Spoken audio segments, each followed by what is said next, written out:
The Galactic Military Academy Survival Training Dome shimmered with artificial sunlight as Cadet Marcus Chen adjusted his equipment harness. Around him, representatives from 12 different species checked their gear with varying degrees of nervousness. The Zephyrian's crystalline skin pulsed with anxious blue light, while the fur-covered Cathani kept their ears pinned flat against their skulls.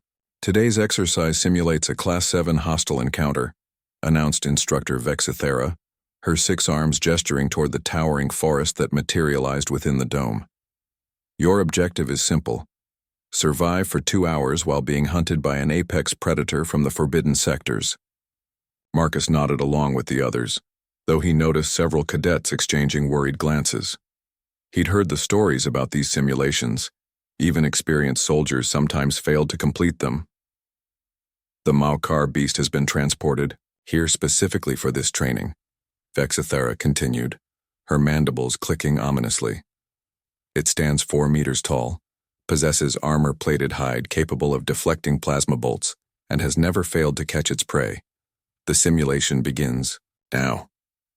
A thunderous roar shook the dome, causing the artificial leaves to tremble and fall like green snow. Marcus felt the vibration in his chest, deep, primal, and utterly terrifying. Around him, cadets scattered in 12 different directions, their training kicking in as they sought cover in the dense undergrowth. Marcus, however, remained standing. In the clearing, his head tilted slightly as he listened to the echo fade away. Interesting, he muttered to himself, scratching his head thoughtfully. The sound had reminded him of something from Earth, not the exact pitch or tone, but the underlying resonance. His grandfather had owned a farm in rural Montana, and Marcus had spent summers there as a child. That roar, it carried the same kind of frustration he'd heard from livestock.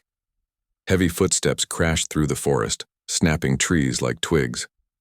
Marcus could hear the panicked breathing of his fellow cadets as they scrambled for higher ground or deeper cover. The Aquarian cadet Splashara had probably already found a water source to hide in, while the bat-like Noxians would be seeking the darkest caves the simulation could provide. The footsteps grew closer, and Marcus caught his first glimpse of the Maukar through the trees. It was indeed massive, a nightmare fusion of reptile and mammal, covered in overlapping scales that gleamed like black metal. Its head resembled a cross between a bear and an alligator, filled with teeth the size of combat knives. 6 powerful legs propelled it forward with surprising grace, and its tail lashed behind it, reducing saplings to splinters. Most beings would have run screaming. Marcus scratched his head again and took a step forward. The Maukar burst into the clearing and stopped short, clearly surprised to find prey that wasn't fleeing. Its massive head swiveled toward Marcus and it released another earth-shaking roar, this one directed straight at the human cadet. Marcus winced at the volume but didn't retreat. Instead, he studied the creature's posture, the way it held its head, the rhythm of its breathing. His grandfather's voice echoed in his memory. Animals ain't complicated, boy. They just want 3 things: food, safety, and comfort. Everything else is just noise. You're not actually hunting us, are you, big guy? Marcus said conversationally, as if he were talking to an oversized dog. That roar. You sound frustrated. Maybe even a little scared. The Maukar's roar trailed off into what could charitably be called confusion. It took a tentative step forward, then stopped, clearly unsure how to process a prey animal that was talking to it instead of running. Marcus noticed something the instructors probably hadn't mentioned, or perhaps hadn't realized themselves. The creature's eyes weren't showing predatory focus. They were darting around nervously, and its nostrils were flaring as if it were trying to identify threats rather than track prey. You're not from the forbidden sectors originally, are you? Marcus continued, taking another step closer. This is all new to you too. New place, new smells, new whatever we are to you. The beast's tail had stopped thrashing. Its head lowered slightly, bringing its massive eyes level with Marcus. Up close he could see they weren't the cold reptilian slits he'd expected, but warm, almost mammalian orbs, with flecks of gold around the iris. Marcus slowly reached into his ration pack and pulled out a protein bar. The Maukar's nostrils twitched and its massive head tilted, exactly like his grandfather's old retriever used to do when it smelled something interesting. Hungry, aren't you? Marcus unwrapped the bar and held it out. I bet they've been keeping you in some sterile containment unit feeding you the bare minimum. No wonder you're cranky. The creature's massive head moved forward cautiously. Its breath was warm and smelled faintly of ozone, but not unpleasant. A tongue the size of Marcus's arm emerged and delicately took the protein bar, barely brushing his fingers. For a moment, the forest was completely silent except for the sound of the Malkar chewing. Then, from somewhere in the distance came a whispered transmission over the comm system. Is the human petting it?